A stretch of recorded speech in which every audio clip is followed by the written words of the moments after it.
உள்ளூர் முதல் உலகம் வரை உங்கள் உள்ளங்கையில் நமது பூமி தமிழகம் தகவல் தளம். இது மக்கள் களம்.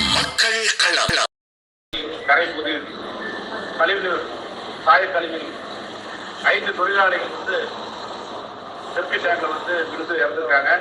அந்த பல்லட பகுதியில் இருக்கக்கூடிய ரிப்போர்ட்டர்கள் ஊடகவியலாளர்கள் செய்தி வெளியிடாம மூடி மறைச்சிட்டாங்க. இது திருப்பூர் ஜிஹெச்க்கு அந்த பிரேதம் வந்ததுக்கு அப்புறம் திருப்பூர் மாவட்டத்தை சேர்ந்த நிருபர்களும் ஊடகவியலாளர்களுடன் சேர்ந்து அதை செய்தியை வெளியிட்டது விளைவாக இன்றைக்கு அந்த பாதிக்கப்பட்ட 3 குடும்பங்களுக்கு தமிழக அரசின் சார்பிலும் அந்த நிறுவனத்தின் சார்பிலும் 30 லட்சம் ரூபாய் நிதி ஒதுக்கப்பட்டிருக்கிறது. அந்த நபர்கள் மீது வன்கொடுமை தடுப்பு சட்டத்தில் வழக்கு பதிவு செய்திருக்கிறார்கள்.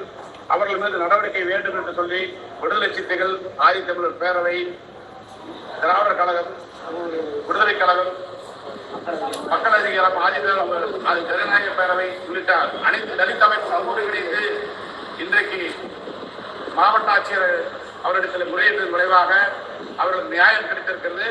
மீண்டும் அந்த பாதிக்கப்பட்ட தொழிலாளருக்கு உரிய நீதியும் அதே போல தொழிலாளர் ஆணையத்தின் மூலமாக நிவாரணம் வழங்க வேண்டும் என்று சொல்லி கோரிக்கை வைத்திருக்கின்றோம். இது குறிப்பாக திருப்பூர் மாவட்ட இருக்கக்கூடிய நிருபர்களுக்கு நன்றியை தெரிவித்துக் ஒட்டுமொத்த கூட்டணியின் சார்பாக. அதே போல பல்லடம் நிருபர்களை வன்மையாக கண்டிக்கிறோம். அவர்களை கண்டித்து அனைத்து கூட்டணிகளின் சார்பாக ஆர்ப்பாட்டத்தையும் அதே போல மாவட்ட ஆட்சியரும் அதே போல காவல் கண்காணிக்கும் புகார் கொடுப்பதாக முடிவு செய்திருக்கிறோம்.